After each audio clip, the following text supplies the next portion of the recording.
Till now, you have learned about the target section, where we defined our target hosts. We also talked about Ansible variables. Then we discussed Ansible tasks and handler sections in the Ansible playbooks. Next, we will look at loops, conditionals, until, and notify sections.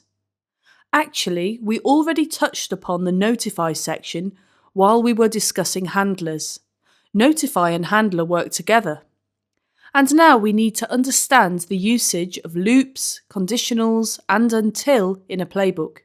In Ansible playbooks, loops are a very similar concept as in any other programming language. These loops are used when we want to do many things in one task, such as create a lot of users, install a lot of packages, or repeat a polling step until a certain result is reached. So a loop is a sequence of instructions that is continually repeated until a certain condition is reached. And conditionals are like if and then constructs in programming languages. We use them when we have to run particular tasks only when specific conditions are met. For example, we can copy a file only when the other file is present or else don't. Or we can copy a file only when the operating system is Ubuntu. Or we can install a package only when a particular service is installed and running on the target hosts. These are some of the use cases and conditions we can specify while using conditional sections in Ansible playbooks. And until is used where we can execute a task or take an action until a certain condition is met. Which means using this until section, the Ansible commands will work or run until that particular task is completed. So let's look at each of these sections and their implementation in a sample Ansible playbook.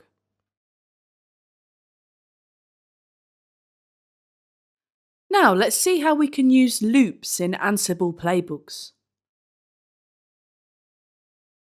Let's go to the terminal and open up our Apache sample playbook. So far, we have deployed Apache Web Server and copied over some files to our target servers. Say, our project is now growing and we need to evolve our stack.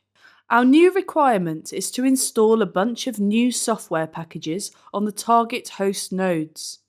Along with Apache Web Server, we also need to install Nginx and tmux.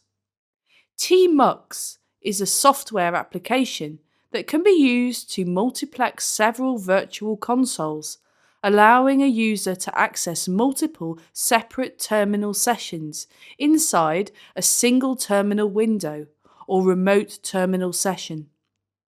So here we are going to change our YAML file and install these three packages.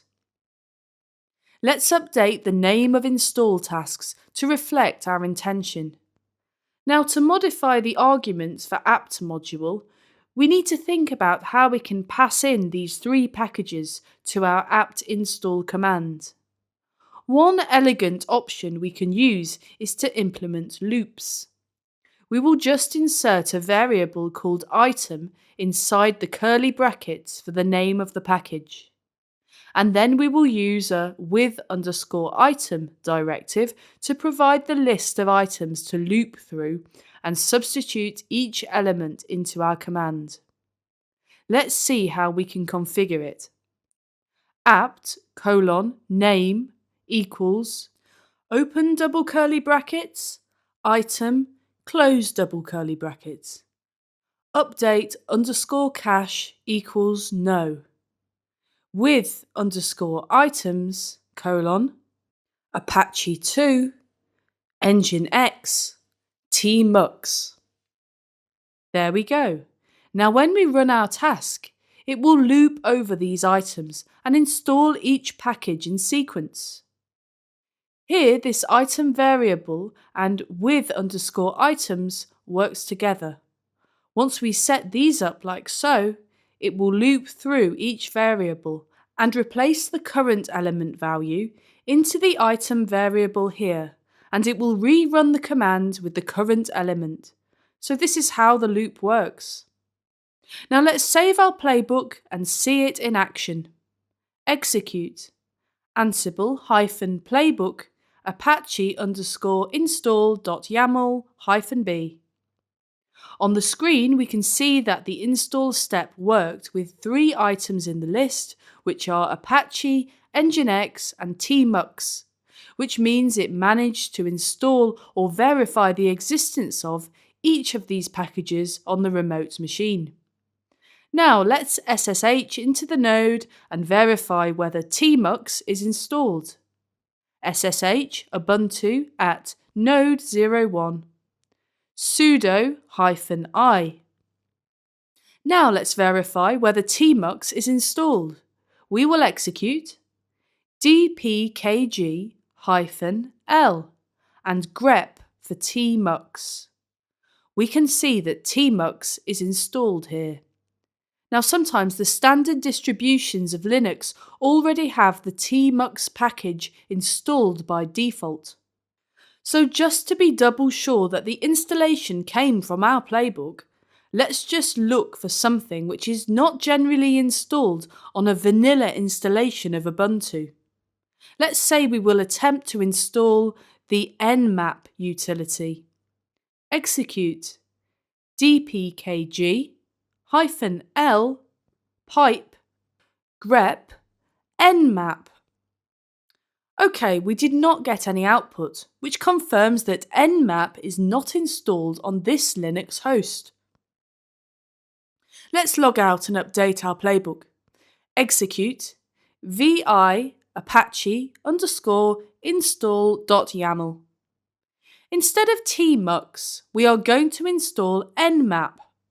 One thing to notice here is, if we remove tmux from the list of elements here in the loop, it doesn't mean that our Ansible playbook will detect this change and uninstall the tmux package from the target node. All it means is that when we run our Ansible playbook again, our playbook will only deal with the packages listed in this list. In fact, if we need to make sure that tmux is actually uninstalled, we will need to create a new task here. But anyway, we can leave it alone for now and focus on getting nmap installed. Okay, now we have updated our task to install nmap instead of tmux. Let's save our playbook and exit the editor. Now we will play the playbook. Let's execute. Ansible-playbook apache_install.yaml-b. So now we can see the playbook commands are trying to install something. Nmap is available and present, and it is being installed. And the status of this task is changed. So far it all looks good. So now let's SSH into the node and look for the nmap package. Execute dpkg-l and grep for nmap. We can see that nmap package is installed. Excellent! This confirms that our loop construct works like a charm, and we installed this new package via our Ansible playbook.